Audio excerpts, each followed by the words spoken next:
Hello everyone and welcome back to the SteemTrail Gaming Podcast. Today is the 16th March of 2019. My name is Kralizec and I will be one of your two hosts for the evening, the second being Tygergamer. Hey Tiger, how you doing? I'm doing excellent. How about yourself? I'm doing pretty well. Finally for once, I'm actually not tired when we're doing this. That's good. Yeah, we're pretty much done with the apartment, and I'm super happy about it. We finally have a bed, and not just that one single behind me. We have a full blown out queen size bed for me and my fiance. We have a table. There are still a few little things you need to do because apparently moving takes fucking forever. But yeah, we're pretty much done with this, and I'm really happy that that's the case. It just makes life so much more easy when, you actually have stuff. Yeah. So yeah, how about you? How are you doing? Oh, I'm doing great. Just been another week to me, so. So, what do you say? Let's talk about video games? Alright, let's do it. So, let me start this week. So, I managed to play 2 games this week. Not a single one. Just 2. I managed to play 2 games. What a week. So, first one, and this one is called Rico. And it's called an action movie procedurally generated first-person shooter. That sounds awesome. Yeah, and it actually is really fun. It's super simple. So what it essentially is imagine any B-quality action movie where half of the movie is just a cop kicking the doors open and shooting everybody behind the doors. And you got this game. This is what this game is. You just kick the doors out. You get a little bit of slow-mo for kicking the doors out. You shoot everybody as fast as you can, and you move on to the next room. Oh, wow. And that's all this game is. And yeah, and you collect evidence. But, you just oh, here's evidence. Let me hold E. But it's really fun. And that's the key to a successful game, in my opinion. If it's fun, yeah, it's got my approval. And the 53 user reviews of this game that are on Steam seem to agree with me. The game doesn't look amazing. The shooting is not amazing. Movement is not amazing. Nothing about this game screams at you, this should be really good. And there's nothing that is really good about this game. But, I don't know, somehow the devs managed to take all the mediocrity and make it into something fun. The game actually has a co-op mode, which is really fun. I played this a little bit with my friend. In single player, you get this little bullet time event every time you open the door. You get to do sliding shootings of evil guys. You get missions with a slight story mode. You get random missions. You have dailies, and it's just super silly in the most perfect kind of way. It just works, and I don't know. I would have never expected this thing to actually be fun. I would have expected, okay, it's going to get repetitive really fast. And it sort of does. This is not a game you play for hours that ends. Yeah, this is something. This is a game that you just play like in the Spurs. Yeah, you just okay, I want to shoot some heads. What should I play? Do I want to play a competitive game where everybody's going to be super toxic and it's just going to be oh, you missed, oh, you suck, you knew, or you're going to just hear tons of Russians? because CS:GO. No, it's just like, I'm just gonna go shoot some heads in Rico. It's gonna be fun. It's just the bodies fly all over the place in a fun way. There are tons of upgrades to your weapons, though none of them are really that important, to be honest. You could probably finish the game with just a stock weapon without any upgrades if you really wish to do so. And it's just really dumb, but in a really fun way. I will say this, it's a bit pricey for what it is. For like a 10 minutes, 20 minutes per kind of game, you play like one mission and then you're like, yeah, I'm done with this for the day. If I played more, it would get old. It costs $20. I know it's not a lot, but honestly, I think this would be more ideally placed at 15, maybe even 10. But yeah, if you're just looking for something to shoot heads in without any consequences, without any thinking, without any sort of strategy really, because the best strategy I found is just to kick out a door and shoot everybody. There is a big strategy when it comes to co-op play where you have to make sure you don't shoot your partner.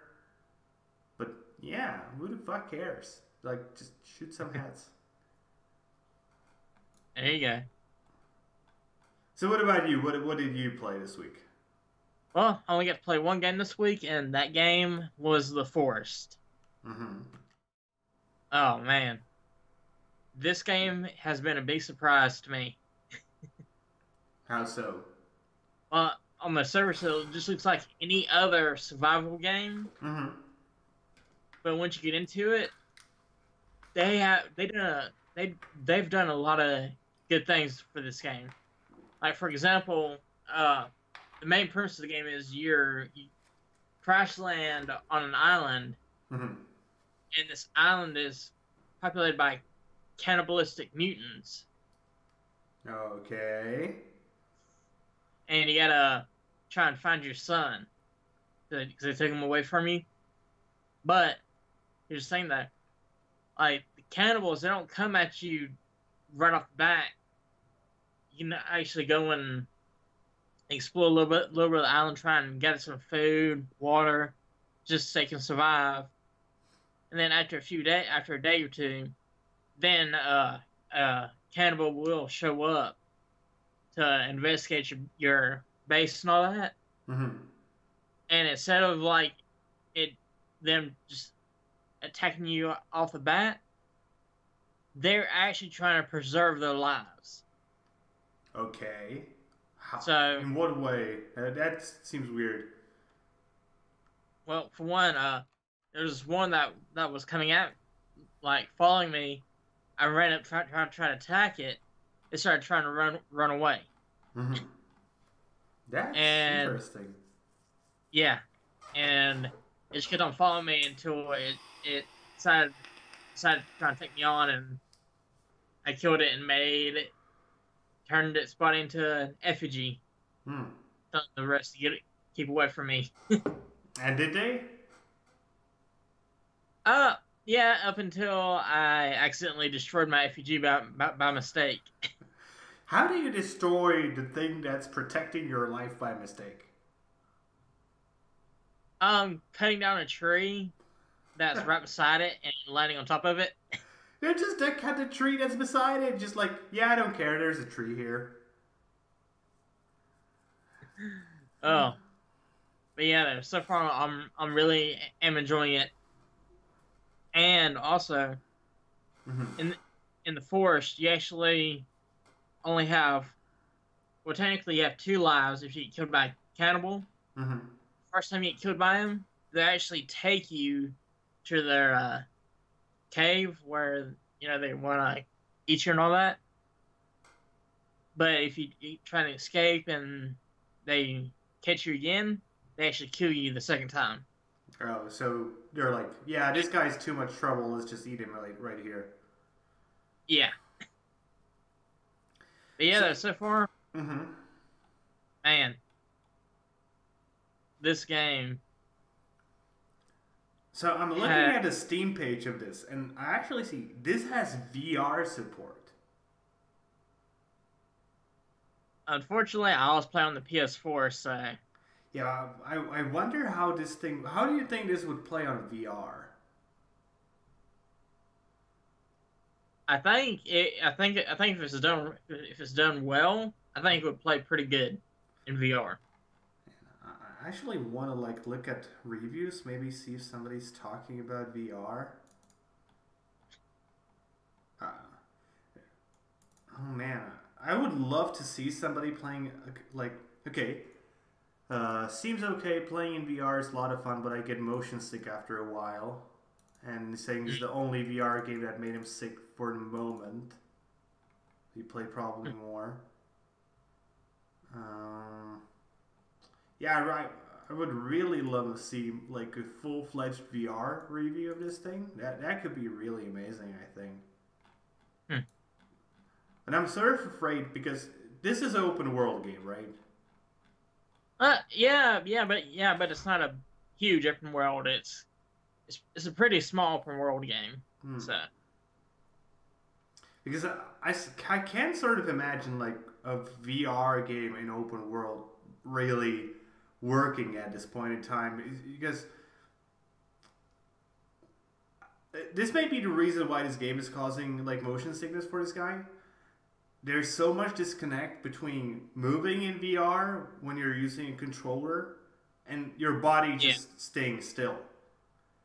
It's okay in games that are sort of really small areas and you don't really move a lot, but I'm gonna guess you probably move a lot in this thing.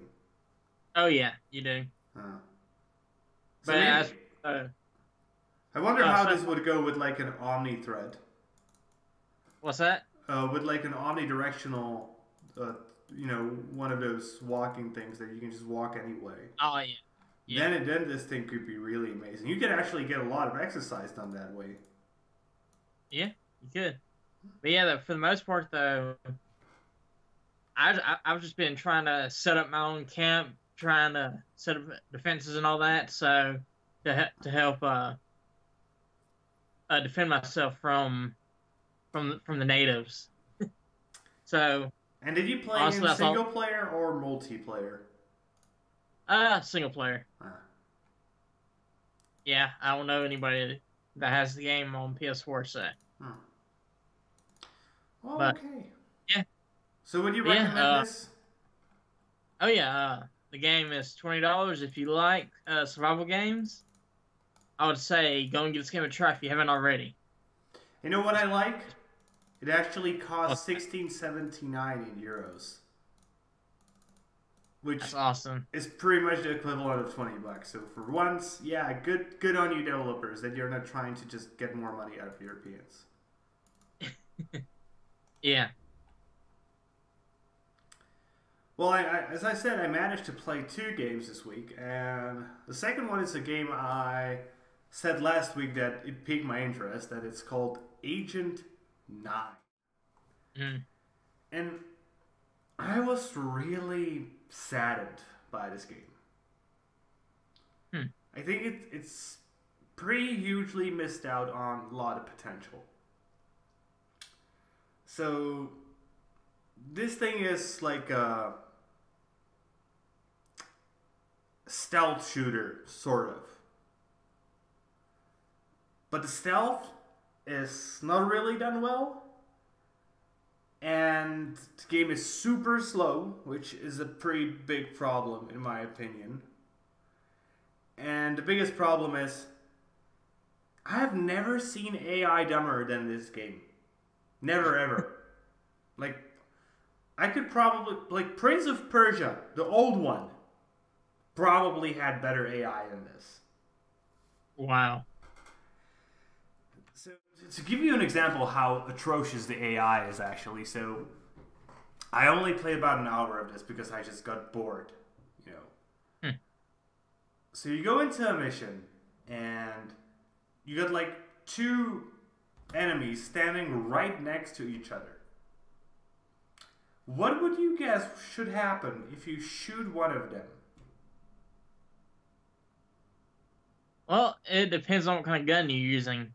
Oh, just a pistol. Just a pistol. Like, no, they're like standing right next to each other. They can talk probably. Okay, so what should happen if I kill one of them? if you're using just a regular pistol, then that other guy should be alerted immediately. Yeah, he probably shouldn't stand around like, I wonder what I could have for dinner today. Right? Yeah. But that's exactly what happens here. And like a guy right next to him falls dead from 2 headshots. Two headshots. Dang. And they're really quick, successful headshots because that's the way to quickly kill the enemies. But they're standing there, nothing's happening. I don't care. The only way for them to get alerted is if you miss your second shot and the first one has a little bit of time to alert the others in his vicinity. Wow. It's like, wow, that is terrible. Yeah, it's like, really? Is this how this works? Plus the bullets from the enemy's weapons, I think they work sort of like the energy blasters from Star Wars. You know, if you're quick, you can dodge them. You can literally just walk out of their way. Wow. And that's actually a part of the tutorial, like teaching you if you move, the bullets will not hit you. Like, really? Wow. And on the other hand, the game just actually looks great. Like, it's not like AAA quality, but it's more of a cartoonish style, and it actually looks good. But the AI is so atrocious, and the game is so incredibly slow, at least at the beginning. So I started the game, I was like, do you want to try the tutorial? I'm like, yeah, I just want to see what you have in store. The tutorial took me like 15 minutes. Wow. Which was like, really? Why is everything taking so long? It's like, okay, the bullets, they move slowly. You can walk out of the way. Try moving out of their way now. And that was like 30 seconds just running around, just moving out of bullets. It's like, now you can try to shoot the goons. Try out different weapons. And you can't skip these. You can be like, yeah, I know how guns work. And there are like 6 steps in the tutorial. And then the most incredibly weird thing for me. And then you after a tutorial, you get loaded, you know, and you're like, okay, let's see what the first mission is. And your first objective is to go to the agency. So I'm like, yeah, sure, that makes sense. There's probably some story about an agency being taken over or whatever. There's like a 5-minute walk where nothing is happening to your office. What? Where you select the next mission. Oh my. I was like, why? Why would you do this? Seriously? I was like, okay, do I like have to, is the agency like a secret building? Do I have to check all the buildings? No, it's the fucking hugest building just far off. So then you go in and you're like, yeah, okay, now I get a mission. And you go do the mission, and the mission is boring because the AI is dumb as hell. And I was like, yeah, I'm not going to play this. I'm bored. I don't like this. And I was really saddened. Because the game is made by a single dev. And I think if he just was like, yeah, I don't know how to make AI.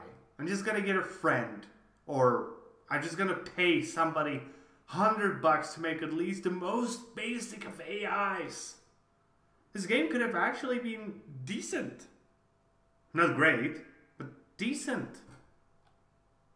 But at this point, it's just no. And it's just really sad. And for the fact that the AI is just really boring, there's just 8 levels. It costs €12.59. That's with a 25% discount. No, I can't recommend this in any shape or form. And man, I really wish I could have, because every time I see a game made by a single developer that looks decent, I'm like, okay, this could be a guy who's talented. And this I'm guy, the same. yeah, and I think this guy should just stick to doing like visual stuff. Yeah, honestly, Mhm. from the look of the game, I think the guy, if he just wants to be a one man team, I would say he might want to stick. They might want to stick with like a pixel art type of game or something like that. Oh, I actually think he's doing good with graphics. The problem is literally he does. I think he doesn't just know how to do AI. Maybe he will learn in the future. Maybe so. But he just picked a really bad genre for making a game with really crappy AI. Did he make anything else? Let me check if he made anything else. No, I see only Agent 9 on his like studio list.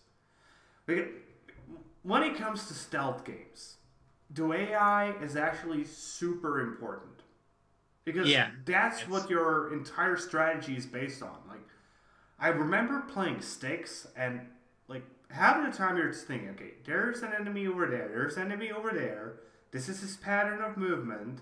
If I alert this guy slightly to here, I can maybe pass through here. And that's your strategy.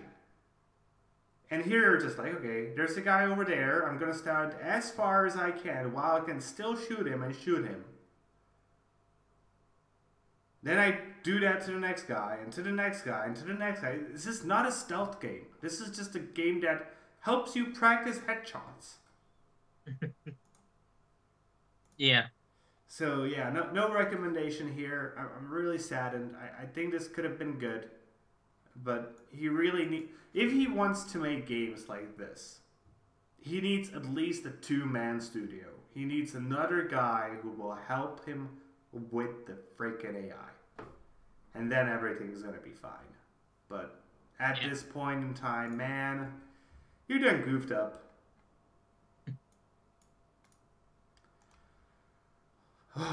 Okay, anything else you played? Yeah, I think you said only played The Forest, right? Yeah. So I guess it's time to take a look at the news. And let's begin with a pretty huge change to Steam, actually. So I know you're not a PC gamer, this doesn't really affect you. But I really want to hear your opinion on this one. So, you know that there are reviews of games on Steam. Yeah. And you probably heard that from time to time, people sort of group up and just review bomb a game. Yeah. For whatever reason may be the case. Sometimes it's because the developers added some really atrocious microtransactions. Sometimes it's because there's suddenly a huge bug that's just making the game unplayable. Mm-hmm. And those are legitimate reasons to suddenly start posting negative reviews of games. On the other hand, there have been, and not a small amount of occasions, where a game has been review bombed for something that was completely unrelated to the game's quality. I think one of the best examples here would be Firewatch, which is a decent walking simulator if you just like that. Yeah. But the game got review bombed hard after some political opinions came out from the game's creator. And that I really didn't like. The fact that the game got review bombed because, well, I personally really didn't care about his opinion on politics. He's a game creator. Why the fuck would I care about his political opinions? Yeah. Just made a lot of people angry. So Valve decided to create this sort of secondary category of reviews. And they're going to be called off-topic reviews.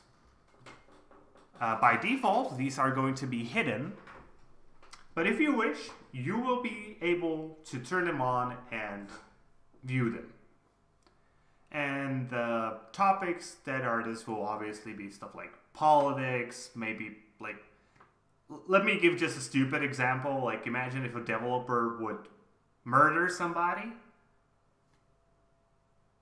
That would probably be considered an off-topic review if it just got negative because of this. But there are 2 topics,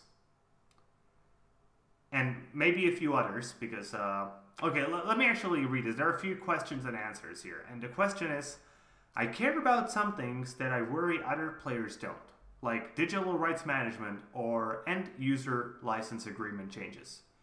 Review bombs have been about them in the past. Do you consider them unrelated or off-topic? And, okay. Yeah? So, yeah, the DRM, I can actually understand because sometimes in most cases, the DRM can affect the quality of the game. Well, it can, but it depends, like, how. Like, if it's a DRM that directly changes how the game plays, you know, how it behaves, then I don't think it would be considered, like, off-topic. But their answer was, we had a long debate about these 2 and others like them. They're technically not a part of the game, but they are an issue for some players. In the end, we decided to define them as off-topic review bombs. Which... Okay, go and say your opinion first. Well, user license agreements and DRM, it really depends. Like, yeah, the license agreement, that's not part of the game. So, honestly, yeah, that's off topic. But if the DRM does change the behavior of the game, then I think that should be part of the actual game reviews. But if it does not affect the game, and people just review the game negatively because they don't like DRM, then that would be off topic. So I personally understand their point. Like, yes, technically these aren't really concerning how the game plays. Yeah. On the other hand, they do concern the game. They are not like something completely outside the game. Like the EULA could like probably like affect your their personal storage, the storage of your personal information by the studio or something.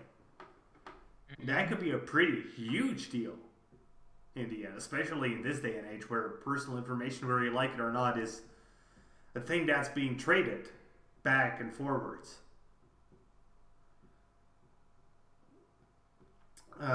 There's one more thing to this. They will sort of... They will not really be going through reviews looking for off-topic review bombing. If they notice a game is undergoing an off-topic review bomb, they will just make any review posted at that time not included in the total review score. I think this is more of a technical sort of thing that they just didn't figure out how to do this without involving a bunch of people reading through every single review of the game, which might go into thousands in the bombing period. So I sort of understand this, but it's sort of sad that this has to be the case. Yeah, and also it also sucks. Like, yeah, if a game is being review bombed, there might be the slight chance that someone might actually review the game, have a genuine opinion about the game, and not just bomb it just for the heck of it, and then the review possibly getting lumped in with all the other bombs. So yeah. So there are actually a ton of comments here. Right now I see 2,309 comments under this thing, and it got posted I think yesterday. So you know that's a lot of comments, and that's purely on the Steam community itself, not counting any YouTube videos made about this, not counting any Reddit discussions. There seem to be two pretty split opinions about this. So one type of people who are just saying, yeah, this is a good thing because review bombing can really suck. Yeah. And the other side is pretty much saying that Valve is just trying to protect the developers because now there seem to be more stores, so they're just trying to make sure that developers stick with Steam and don't go to the Epic Store or whatever. Yeah. Yeah. And I personally think that it's sort of both. Yeah, I agree. Because let's face it, this is not a program that you roll out quickly. This is something you have to be planning, you need to be working on. This probably took a good few months to design, you know, and especially in a huge corporation where there's a bureaucracy makes everything slow. But on the other hand, yeah, they're probably understanding that because there are other markets, they need to be friendly to the developers. And I honestly don't see a problem to that. And I understand that people see a problem with that. But yeah, like, if you want to see the reviews that aren't just about a game, you can still pretty easily see them. It's like click of a button as far as I understand. Yeah. But it will take away for the like average guy who just like, yeah, I want to buy a game, let me see, okay, here's the review. And they will not see this. But on the other hand, these kind of people like, why the fuck should I care about him having a political opinion? I care whether I will have fun with the game or not. Yeah. So overall, you think this is positive or negative? I think it's actually a right step for Steam to do. So I personally think that it's sort of a neutral thing. It's a thing that's in some ways good, in some ways bad. yeah, true. And I honestly think that Steam lately is being really good with their policies. Whether it's the fact that they're allowing pretty much any game on their platform without any supervision, without any censorship, or the fact how they're handling this, because this is not an easy thing to handle. No, it's not. And they're handling it like making sure that nobody's really getting silenced, but the average person is getting the important information was a good decision in my opinion. So I'm gonna give them a plus, but they need to be careful what will be considered off-topic bombing, like to make sure that maybe sometimes DRM issues will not be off-topic. Maybe sometimes EULA issues will not be off-topic. But they're again, it comes back to the human factor, and that's never an easy thing to actually figure out. Okay, let's move on into something that will be much easier to talk about. Fortnite dances. Fortnite dances. Epic has been sued, and we talked about this actually in the past. The lawsuits have actually been dismissed. Yep. For now. Maybe for now. We really don't know. Because essentially what happened is the Supreme Court said, yeah, you know what? We first need to have something that's copyrighted before we can decide if something is copyrighted, is used unlawfully against the copyright. And that's like, yeah, that makes sense. I really don't see anything about this. It's like, yeah, first you need to have something copyrighted before you can sue somebody that they're using your copyrighted material. Yeah. But I guess the big question now is, will the dances get copyrighted or not? What do you think? Well, for a dance to be copyrighted, it can't just be like if I do a dance like this right here, that's not a choreographed dance, and anybody can do that right there. Yeah. So if a dance is too simple, it's not a carefully choreographed dance, it will not be copyrighted because it's too simple, and you'd be copyrighting individual moves at that point, which would not be a good thing. Because then anybody can sue over any kind of dance move that there is. Yeah, exactly. So, yeah, if the dance is not carefully choreographed, then no, it cannot be copyrighted. So the fun thing is I actually watched like a 20-minute video from a lawyer talking about this. If you want to, he's called Legal Eagle. You can find him on YouTube pretty easily. He actually makes pretty good videos, like explaining sometimes legal stuff, sometimes he's just criticizing movies with legal stuff for what they're doing wrong. He's actually fun to watch, and he's a pretty high-end lawyer. And he pretty much said the same thing as you did right now. He's like, yeah, the question is it choreographed enough? Is the dance complex enough to be considered copyrightable? And from what I know about the Fortnite dances, I honestly think they're not that complex. They're not like something like a ballet that takes an hour and every move is carefully planned. Yeah. They're like little moves. They're like, I will say this, if my third graders can learn them, it's probably not something that complex. Yeah. And my third graders are using them like, I'm playing Simon Says with them at the beginning of a lesson, and I say, Simon Says dance. Half of them are making a Fortnite dance. One or the other. It's sort of disturbing in a way, but yeah, it's just life. Yeah. Yeah, Fortnite is way too big of a thing. Like, half of them have Fortnite t-shirts as well. Wow. Oh, it's probably caused slightly by the fact that I'm teaching on a mostly boys' school, so I don't get that many girls. But some of the girls I have, like in my 4th grader class, they're dancing the Fortnite dance as well. And it's sort of hilarious to watch, like, what's happening?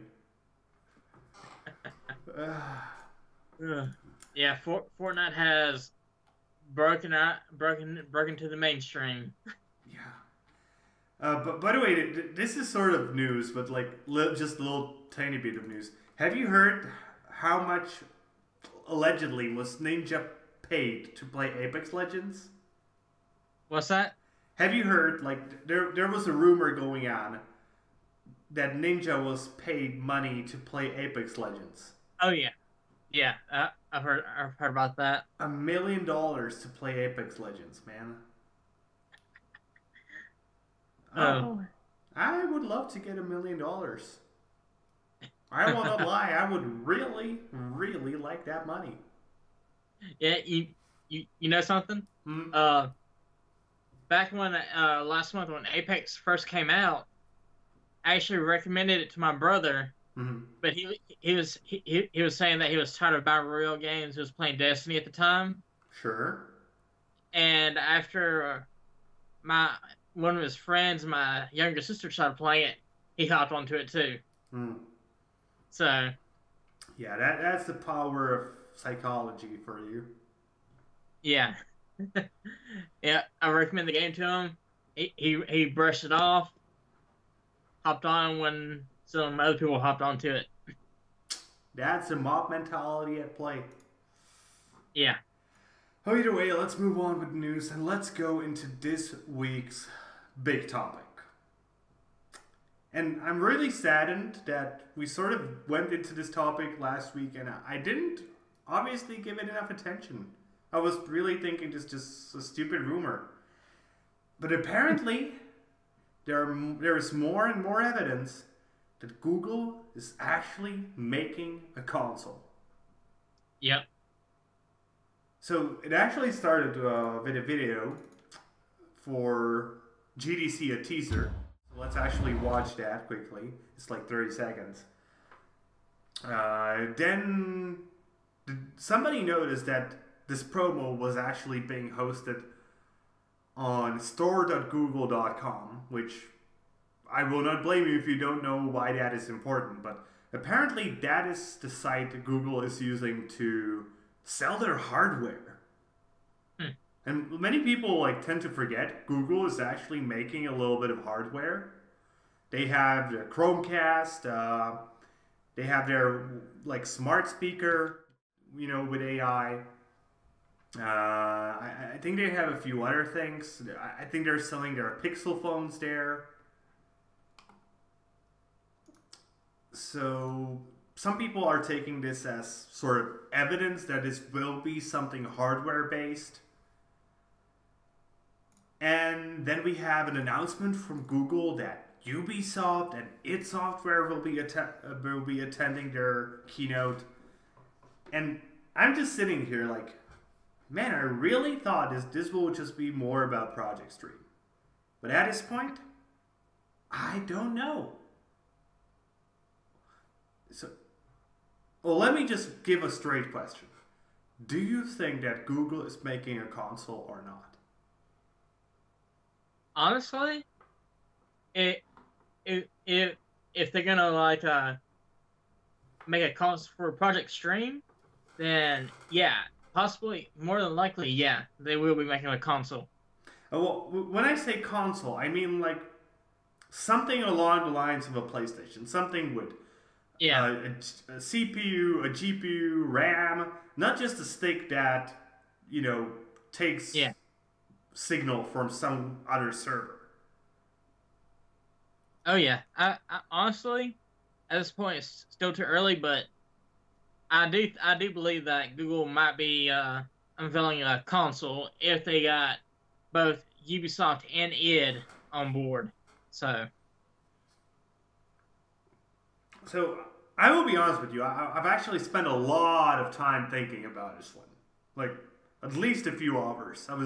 I had the articles open in front of me. It's like, man, what would be the point of Google making a console?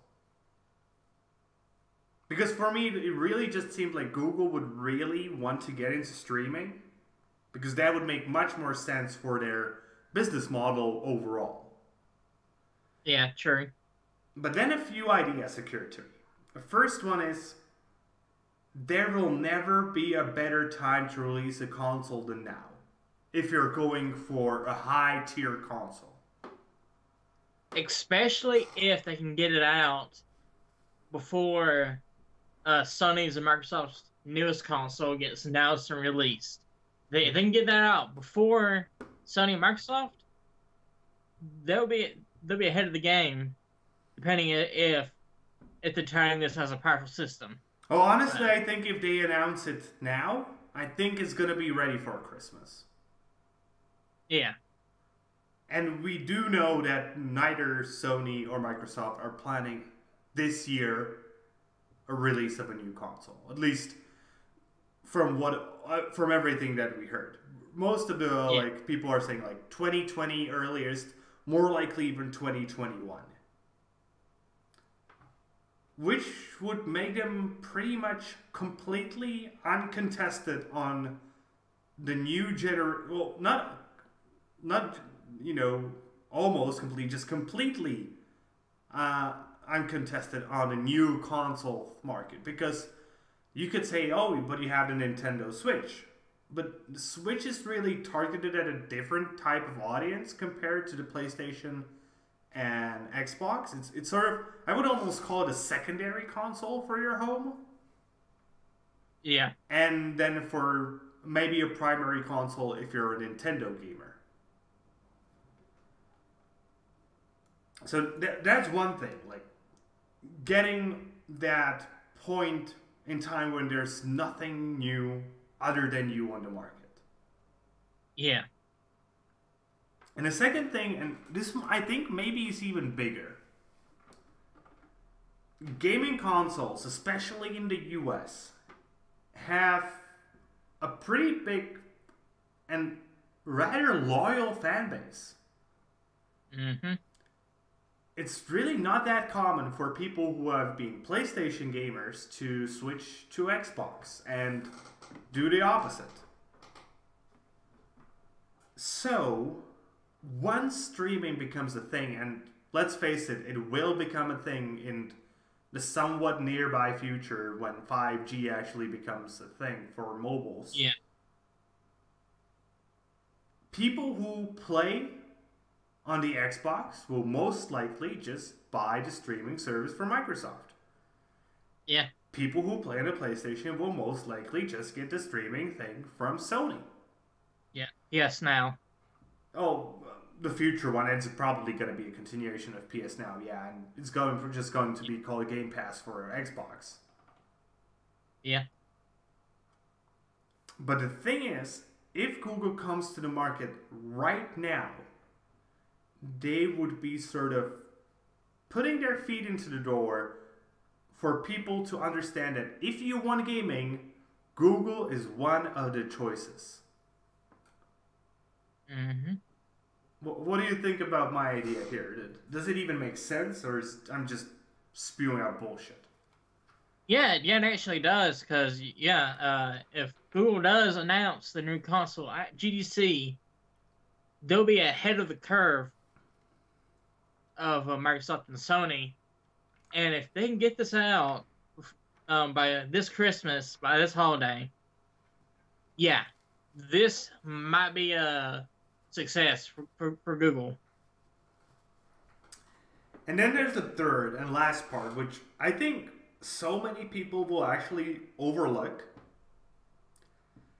Google actually has a gigantic library of games. Yeah. There's everything that's on Android. And whether we like it or not, there is a good deal of games that are actually good there. Yeah. In all genres. Mm-hmm. And let me go back to my actually kids in school. They know that I play games for a living.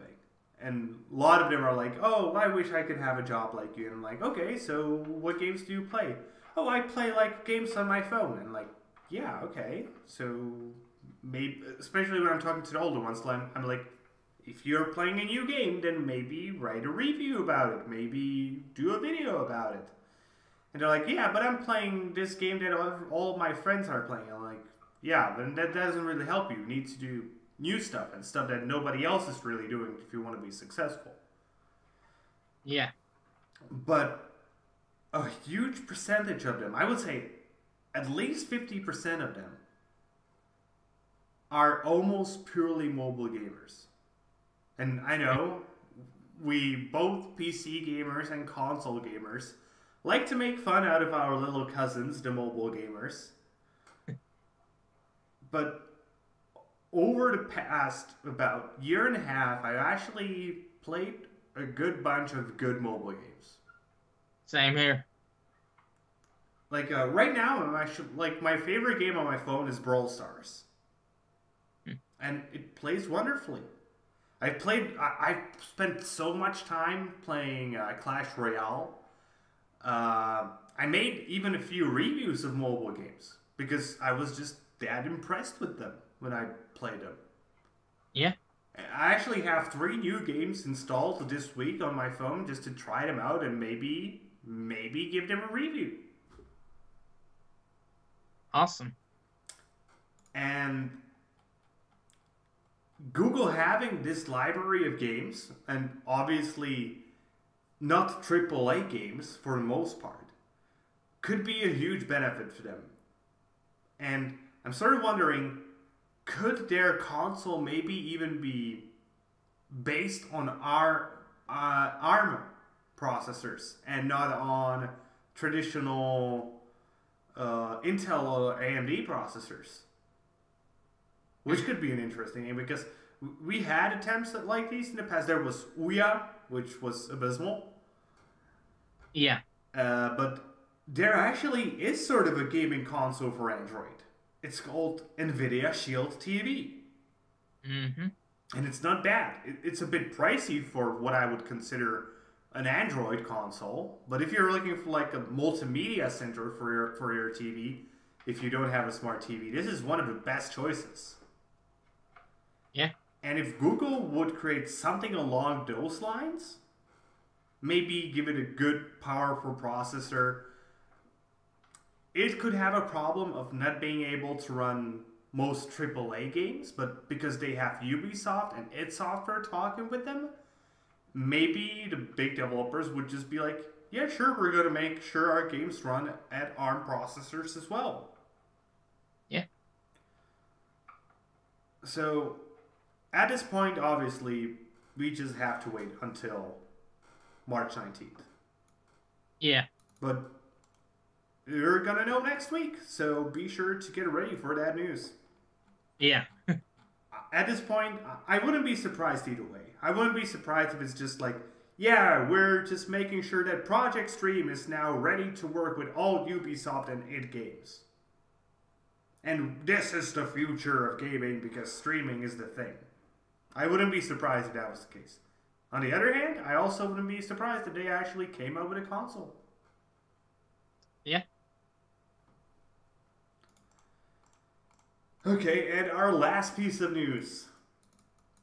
So, some of you guys might have heard of this one. Halo, the Master Chief Collection, is coming to PC. Which is great news, obviously. There isn't anything to complain about this one. Maybe only the fact that it's not going to come all out at once. It's going to be like a slow rollout of the games. But when this was still just a rumor, one guy on Reddit named the Womb in the Sky, the Womb in the Sky, promised to buy 343 Industries a box of pizza if this rumor turned out to be true. And obviously, this actually came out to be true. And so you might be, okay, so the studio got sent out a pizza. Why is this newsworthy? They didn't get one pizza. No. They got so many pizzas that the studio actually came out and tweeted that they don't want any more pizzas. We have too many pizzas. It's actually becoming a problem for us. We have too many pizzas. And I love this one. It's so dumbly nice that I just like this. It's really not news. It's your little cute animal at the end of the news. Yeah, and I honestly though, being sent a bunch of boxes of pizza, if I was like the guy running 343, whatever pizza we did not finish, just so it would not go to waste, what I would do is freaking give it to the homeless. Yeah, obviously. That's something they should have probably done. I don't know if they've done it. But but probably yes. But either way, it's just a little fun piece of news. But yeah. It's just cool. Yeah, it is. Okay, so that's it for the news for this week. Let's talk some interestingly looking games for next week. Yep. So I want to start with a game called Trinity of Chaos. And this is a third-person view city building game. Which just, third-person view city building game. That just sounds sort of interesting. But the biggest thing that why this game caught my attention is the style. It's sort of this slow polygon style. And it's a fantasy city building game. I don't think we get those very often. Huh. So if you like city builders, this might be a thing to look at. Trinity of Chaos coming out 23rd. Sadly, I do not know the price. What about you? What do you have to recommend for next week? The first game I have to recommend is actually a pretty old game. Mm-hmm. It's a Turok Remastered, which has come to the Switch on the 18th. Uh, it's Turok, man, that's some old gaming shit. Yeah, it is. But it's come to Switch, so hey, this will be the first N64 game on the Switch. So I'm just looking at a trailer and I'm like, man, I'm old, aren't I? same here. I remember I remember playing this game. I remember borrowing this game from my friend back in the early 2000s. I think it was like 7 or 8. And I remember coming home, putting it into my N64, and trying it out. Man, It's sort of weird when you realize you're old. yeah, seriously. Ugh. But yeah, if you're over for a nostalgia trip and you have a Switch, I say you're just gonna try. But if you haven't realized and you're a PC gamer, it's already out on Steam. It's been out on Steam for 3 years, so or 4 years actually. So Yeah. there's that too. So next game I would like to recommend is called Sekiro Shadows Die Yeah. Twice. And I'm pretty sure you wanted to recommend this one as well. Yep. Dark Souls game, sort of samurai themed. Looks great. I hope Yeah. it plays good. Yeah. It looks like it does. I'm not sure if I'm gonna play it myself. I'm not that Yeah. big into Dark Souls games. I'm not either. The only one I really care about, just because I really like sci-fi, is The Surge. But for anybody who likes the genre, for anybody who's sick of just a fantasy setting, yeah, this might be an interesting choice for you. Yeah. And it just looks marvelous. I will say it does look stunning. Yeah. Well, one of the things that really stands out to me is the freaking movement of the combat and all that. Yeah. Moves and all that. That just looks freaking awesome. Yeah, it looks like dancing more than combat, to be honest. Yeah. So, Sekiro Shadows Die Twice coming out on the 22nd March for $60 because this is a full-priced game. And for once, I don't think I will be actually arguing against this price. Yeah. And shockingly, it's been published by Activision, of all people. Yeah. So it's probably going to be at the Battle.net store as well as on Steam. Yeah. Because And, life is weird these days.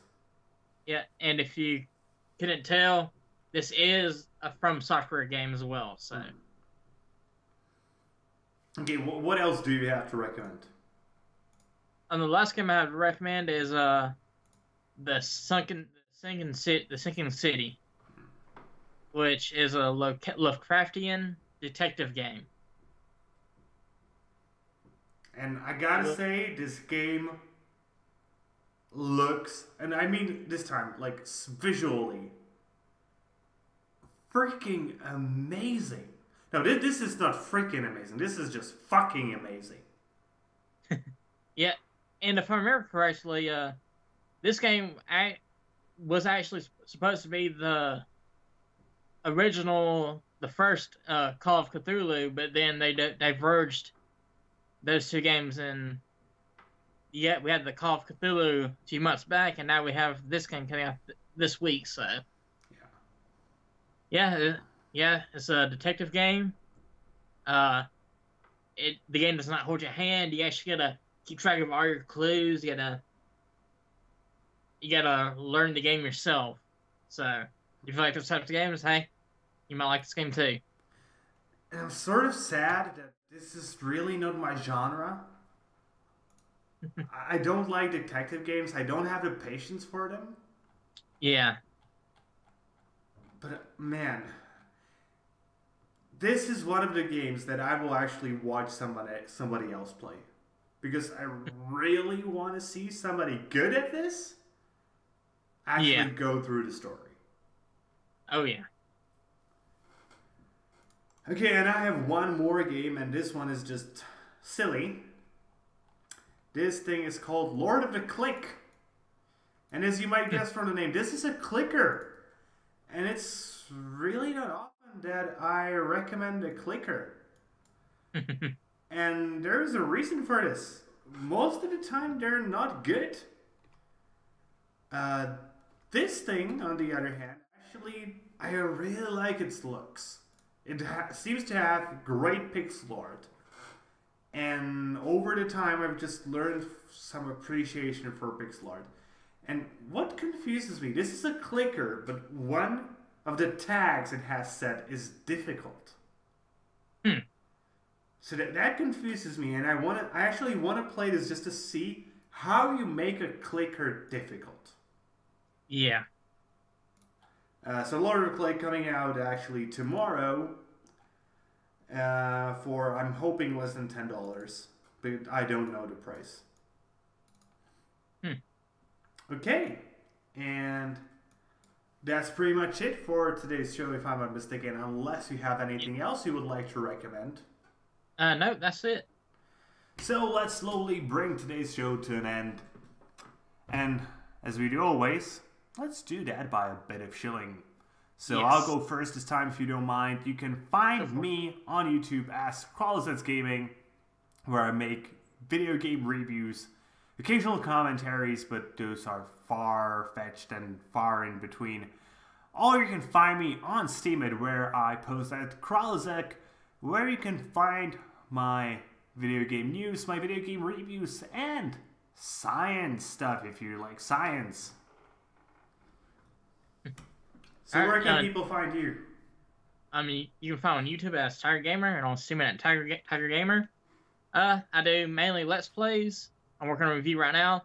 Unfortunately, I had to postpone that because I had to go back to my old sucky internet. So, and I can't upload crap right now. So, but yeah, there's still a lot of content on there if you want to go and watch that.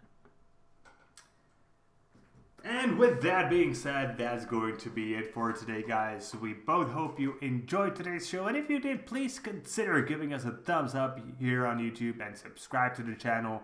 If you are watching on SteemTrail, maybe you want to give us an upvote and follow the blog. Either way, be sure to tune in next week for another show where we talk about video gaming stuff. See you guys later with more gaming content. Y'all have a good one.